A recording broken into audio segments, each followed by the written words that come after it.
ഇന്നത്തെ ഡെലിവറിക്ക് ഒരുപാട് പ്രത്യേകതകളുണ്ട് കേട്ടോ. ഒരു 2 വർഷമായിട്ട് ഫസീമും ജാഫ്രിക്കയും നമ്മളെ PC കാർ സ്പോർട്ടിൻ്റെ പുറകിലുണ്ട്. ഏകദേശം ഓരോ വണ്ടികൾ പറ്റുമ്പോൾ അപ്പം എന്നെ വിളിക്കും. ഒന്നെങ്കിൽ അത് പോയിട്ടുണ്ടാവും, അല്ലെങ്കിൽ ആ ജാഫ്രിക്കാനോട് പറയും നമുക്കത് പറ്റിയ വണ്ടിയല്ല, നമുക്കൊരു ബഡ്ജറ്റ് എന്നോട് പറഞ്ഞിനി അതിന് പറ്റിയൊരു വണ്ടി വരുമ്പോൾ പറയണമെന്ന് പറഞ്ഞിട്ട് ഒരു 2 വർഷമായിട്ട് തുടരെ എന്നെ വിളിച്ചുകൊണ്ട് നിൽക്കുകയാണ്. എനിക്കും ജാഫ്രിക്കാൻ്റെ ഒക്കെ വാട്സപ്പിൽ ലിസ്റ്റ് നോക്കിയാലേ എനിക്കൊണ്ട് ഡെയിലി ജാഫ്രിക്കാൻ്റെ ഒരു വോയിസ് എൻ്റെ ഇതിൽ വന്നിരിക്കും. അതിന് ശേഷം ഒരു 6 മാസം 8 മാസം മുന്നേ ഒരു കറക്റ്റ് മറുപടി കിട്ടായിട്ട് നേരെ PC കാർ സ്പോർട്ടിലാണ് വന്നു. പിന്നെ ജാഫർക്ക് വൈഫും രണ്ടുപേരല്ല എന്ന് പറഞ്ഞത് നേരിട്ട് വന്നുകൊണ്ട് കാര്യങ്ങളൊക്കെ എന്നോട് പറഞ്ഞു. അപ്പം എനിക്ക് എന്തായാലും തോന്നി നമ്മൾ തന്നെ വണ്ടി എടുക്കുള്ളൂ, വേറെ ഒന്നും എടുക്കൂല എന്നുള്ളൊരു വാശി ഉണ്ട് എന്നുള്ളത്. അപ്പോൾ PC കാർ സ്പോർട്ട് തന്നെ ഒരു സെക്കൻഡ് വാഹനം എടുക്കുകയാണെന്നുണ്ടെങ്കിൽ എടുക്കുള്ളൂ എന്നുള്ളൊരു വാശി ഉണ്ടായിരുന്നു. അങ്ങനെ വെയിറ്റ് ചെയ്ത് നല്ലൊരു അടിപൊളി വാഹനം വന്നു. അപ്പം തന്നെ പിന്നെ ഫോട്ടോസ് നമ്മളെ ഗ്രൂപ്പിലാണ് കണ്ടിരുന്നു അല്ലേ, ഗ്രൂപ്പിൽ കണ്ട് വിളിച്ചാണ്ട് അപ്പം തന്നെ ഏകദേശം എമൗണ്ടും കാര്യങ്ങളൊക്കെ തന്നു. കുറച്ച് കാര്യങ്ങളൊക്കെ ചെയ്യാനുണ്ടായിരുന്നു, മനസ്സിൽ കുറച്ച് ആഗ്രഹങ്ങളുണ്ടായിരുന്നു. അതൊക്കെ കംപ്ലീറ്റ് വർക്ക് ചെയ്താണ്ട് ഇന്ന് ഡെലിവറി കൊടുക്കുകയാണ്. ഫാമിലി മൊത്തം നമ്മുടെ PC കാർ സ്പോർട്ടിൽ വന്നിട്ടുണ്ട്. ഒരുപാട് സന്തോഷമുണ്ട്. രാവിലെ പോകുന്നില്ല അവിടുന്ന്, ഇന്നാണ് വാഹനം വന്ന് കാണുന്നത്, വർക്ക് ചെയ്തതൊക്കെ. എങ്ങനെയുണ്ട് വർക്ക് ചെയ്തതൊക്കെ? ഇന്നാണ്.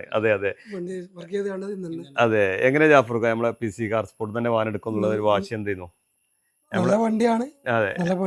ഓക്കെ, ശരിക്കും ജാഫർക്ക് ഈ ഒരു ഫീൽഡിലുള്ള ആളാണ്, കച്ചവടക്കാരനാണ്, ചെറിയ വണ്ടികളൊക്കെ എടുത്തു കൊടുക്കുന്ന ആളാണ്. എന്നാലും നമ്മളെ PC കാർ സ്പോർട്ട് സെലക്ട് ചെയ്തതിൽ ഒരുപാട് സന്തോഷമുണ്ട് അല്ലേ?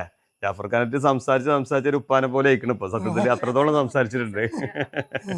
അപ്പൊ ഫസീം പ്രവാസിയാണ്. എന്ന നാട്ടിലെത്തിയേ? മിനിഞ്ഞാന്ന്. ഓക്കെ, ഫസീമും ജാഫർ ഖാന്റെ പോലെ തന്നെ ഉണ്ടാവും. വാട്സപ്പ് നോക്കിയാൽ ഒരുപാട് നിരകളുണ്ട് ചാറ്റ് ചെയ്തിട്ടുണ്ട്. ഓക്കെ, എങ്ങനെയുണ്ട് ഫസീമെ PC കാർ സ്പോർട്ടിൽ വന്നിട്ടുള്ള അനുഭവം? അൽഹംദുലില്ലാ. നമ്മളെ മനസ്സിൽ കരുതിയ ഒരു ക്വാളിറ്റി ഉണ്ടോ വണ്ടി? ഇന്നാണ് വാഹനം വന്ന് കാണുന്നത്. ഉഷാറല്ലേ? അടിപൊളിയാണ്. ആരൊക്കെ വന്നിട്ടുള്ളത് ഡെലിവറിക്ക്? ഉമ്മ 2 പെങ്ങന്മാര്, അളിയൻ അല്ലേ? ഓക്കെ. ശരി. ഉമ്മമാന്റെ പേരെന്തേലും? ആമിന. ഓക്കെ. നിങ്ങൾ ഒരു 8 മാസം മുന്നേ വന്ന് പോയതാ? എങ്ങനെയുണ്ട് നമ്മളെ ഇത്രയും കാലത്തെ ഒരു എക്സ്പീരിയൻസ്?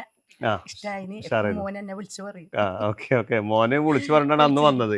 നിങ്ങള് PC കാർ സ്പോർട്ടിക്ക് നേരിട്ടൊന്ന് ചെല്ലി. അതെ. രാവിലെ ഇരിക്കൊണ്ട് അത്രയും ദൂരെ 2 പേര് PC കാർ സ്പോർട്ടിൽ വന്ന്. അപ്പൊ തന്നെ എനിക്ക് ഉറപ്പായി ഇവര് PC കാർ സ്പോർട്ടിനെ വണ്ടി എടുക്കുള്ളതല്ലേ. എങ്ങനെയുണ്ട് വണ്ടി?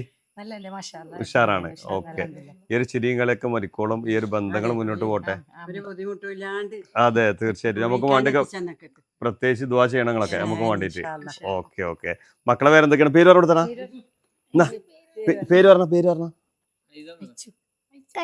അച്ചു. ഓക്കെ, പേര് പറഞ്ഞ അയാൻ. ഓക്കെ, പേര് ഫസ്ന. ഫാത്തിമ. മർസൂഖ്. എങ്ങനെയുണ്ട് വണ്ടിയൊക്കെ ഉഷാറല്ലേ? ഇഷ്ടപ്പെട്ടല്ലേ? സെറ്റാണ്. ഓക്കെ, അപ്പം ജാഫർക്ക ഈ ഒരു ബന്ധങ്ങൾ ഇതുപോലെ വന്ന് അതേപോലെ മുന്നോട്ട് പോട്ടെ. ഇൻഷാ അല്ലാഹ് നമുക്ക് വേണ്ടി പ്രത്യേകം ദുആ ചെയ്യട്ടാ. ഓക്കെ.